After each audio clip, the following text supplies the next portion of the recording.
Muy buenas tardes. Hoy en Despierto Humano vamos a platicar acerca de la verdadera educación. Muchos ni siquiera se han planteado qué es educar. No tienen ni idea, piensan que llevar a un niño a una escuela es educar y en realidad pues no. Después de que hablemos esto, tal vez cambiará su manera de ver la situación. Trabajé 22 años como docente y bueno, algo se va quedando después de todos esos años en las escuelas. Todo maestro tiene unas máximas que cubrir desde que estudia. Ejemplo, ¿cómo educar? ¿Qué educar? ¿Y para qué educar? También nos hemos preguntado, ¿todas las materias que nos imparten son importantes para la vida? ¿O solamente son una especie de relleno que nos van colocando como distractores? Otra pregunta sería, ¿nos enseñan a ser independientes, reflexivos, libres? ¿O solamente nos preparan para ser esclavos dóciles que son expertos en recibir órdenes? ¿En su escuela se respetó alguna vez el pensamiento independiente? ¿O no? Buscaban hacer masa, supongo, porque es lo que siempre se ha hecho. Y una pregunta interesante, es una paradoja. ¿Por qué los mejores estudiantes de 10 resulta de que son los que más probabilidades tienen de fracasar en la vida que los que inclusive quedan reprobados o desastrosos? Pareciera increíble, pero es la verdad. Vamos a analizar punto por punto. La educación ha perdido su verdadera naturaleza. La educación debería estar al servicio de quien la recibe, sin embargo, hoy está al servicio de las empresas. Toda industria solicita ciertas características y se les pregunta a las empresas, no se le pregunta a la gente qué quiere, qué necesita, qué es bueno para él. Eso ya pasó a segundo término, muy lamentablemente. Pero quiero platicarles que hoy día una escuela se parece más a dos instituciones, a una cárcel como a una empresa. Veámoslo de un ángulo sencillo. Tienen los alumnos, tanto como los presidiarios, un número de serie, uno lo tiene aquí en el pecho, otro en la credencial, pero están seriados ambos.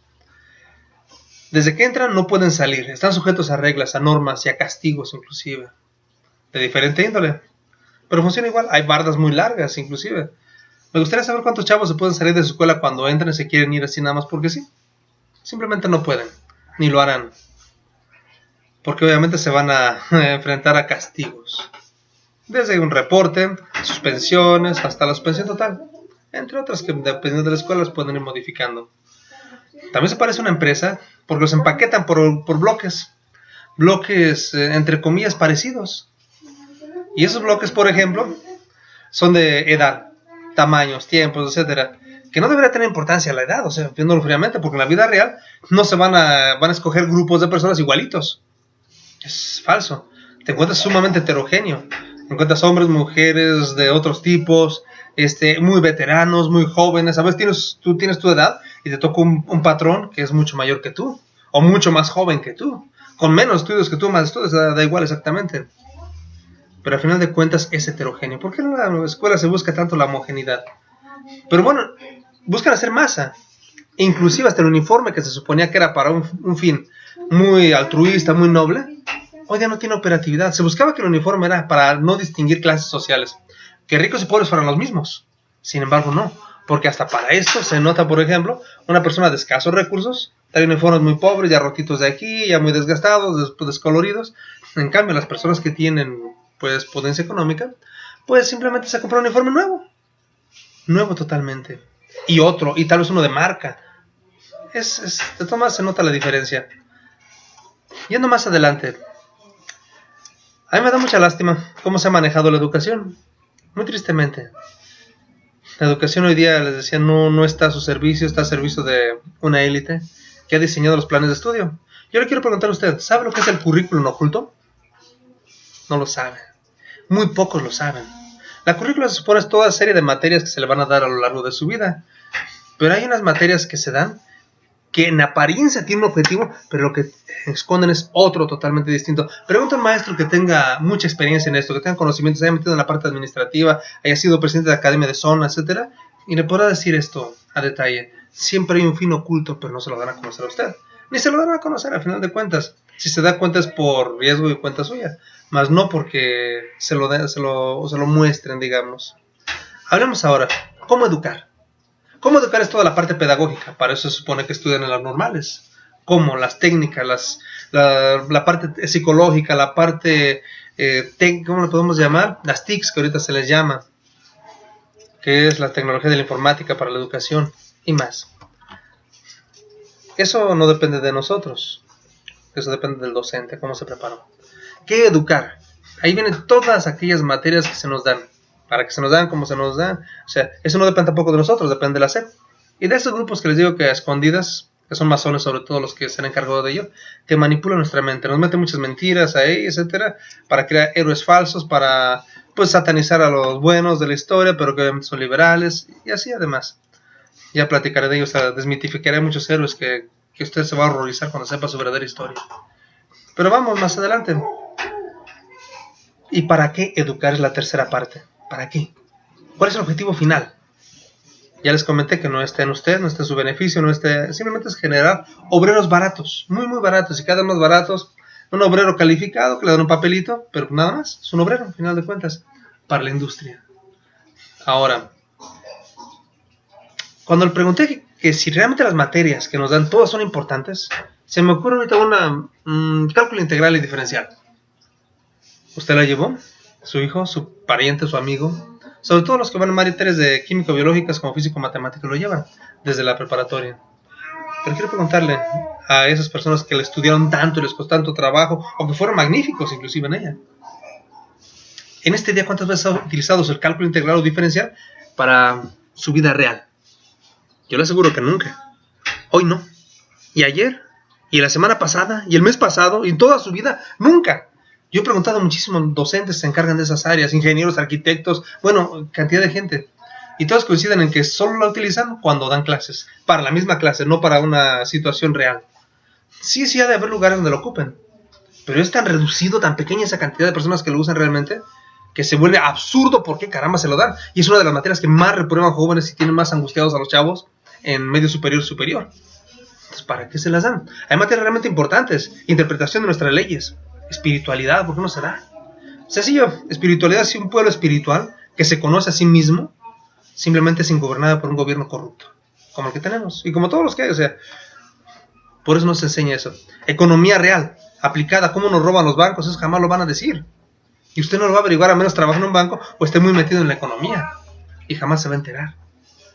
Hay materias que son vitales para nosotros, y jamás se nos van a dar. Y sin embargo nos meten materias que reprueban y que su utilidad práctica es nula. Qué lástima, ¿no? ¿Cómo nos engañan? En la escuela no nos enseñan a ser ni independiente, ni analítico, ni reflexivo, ni nada. Ni libres. ¿Por qué? Porque usted conocerá esta frase. Cállate, siéntate, no digas, hazlo como yo te lo digo, anótalo como yo te lo puse, estás mal. ¿Para qué innovas? No inventes, yo sé cómo se hace, por eso estoy aquí para enseñarte. Y mil cosas. Y los chavos obviamente que tienen más potencial son opacados y tienen que ir al ritmo de los otros 40 y tantos chavos. Quiero comentar una situación hablando del número de alumnos. He trabajado en muchas escuelas y me han tocado grupos pequeños, pero grupos gigantes. El más grande fue de 120 alumnos. Y en palabras de un maestro que no era santo de mi devoción, pero era muy cierto lo que él decía, si me dan 20 alumnos, menos de 20 los educo. Si me dan más de 30, los cuido. Si me dan más de 45 alumnos, me cuido de ellos. Pareciera de broma, pero es cierto. Es muy complejo y todos te van a presumir, no, yo sí sé manejar grupos, yo puedo, yo acá. No es cierto, o sea, es imposible revisar tantas tareas que se dejan. Es imposible conocer la realidad de cada uno de los alumnos teniendo más de 45 alumnos. Y peor, sale un grupo, entra otro grupo, y cualquier docente por cuestión económica dice, bueno, si me agarro todos los que me des, le entro, le atoro. Y tratan de trabajar lo más que pueden, sobre todo si su salario está devengado por horas. Que no tiene una plaza, una base y es en la iniciativa privada, como sea. O en los superiores por horas, tienen que hacerlo. No le queda de otra.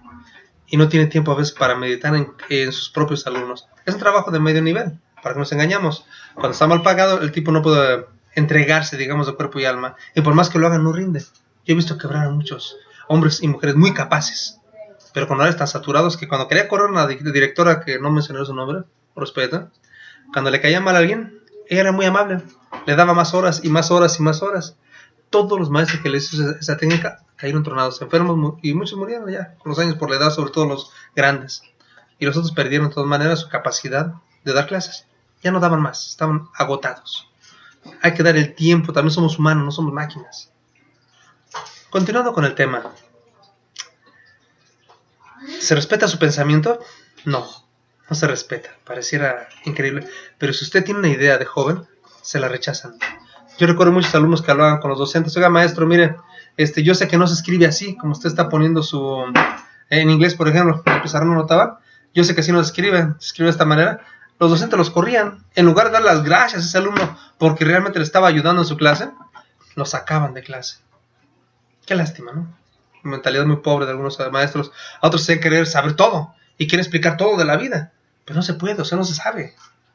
Tenemos que tener la humildad. Si supiéramos todo, no estaríamos siquiera aquí. ¿Para qué nos engañamos? Podemos saber muchas cosas y más inclusive que los demás, pero siempre vamos a tener una carencia. Y es donde tenemos que machacarle y tener la humildad de decir, joven, no se preocupe, no lo sé, me agarró en curva. Mañana tengo la información y uno se va preparando y retroalimentando y creciendo a la vez. Muchos no tienen esa humildad y quieren decirnos cada rollo absurdo y que nos hacen bolas y bueno, nos deja más confundidos de lo que estábamos antes. Hay que preguntar.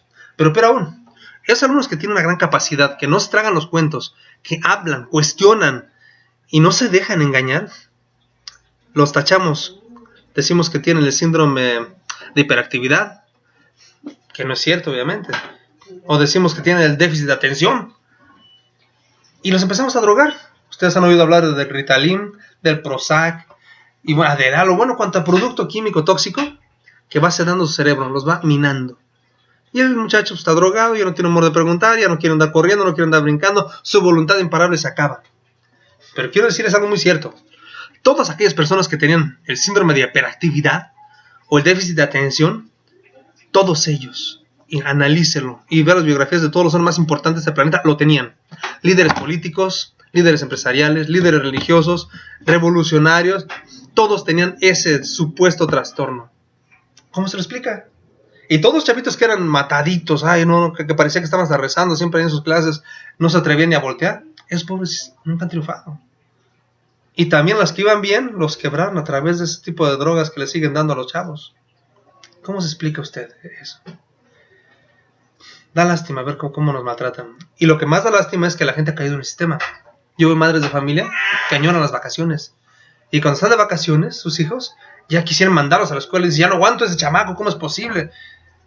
Y esos propios hijos los quieren como meter a la cárcel. Y el gobierno le interesa. Mete a la cárcel para niños, digamos, que es la escuela, mediodía a unos y en el turno de la tarde a otros. Y evita que esa gente piense. Los tienen controlados, sedados de la mente y mentalizándolos. Al menos fueran materias realmente útiles para usted, para sus hijos, para ellos mismos, estaría bien. Pero es para un sistema.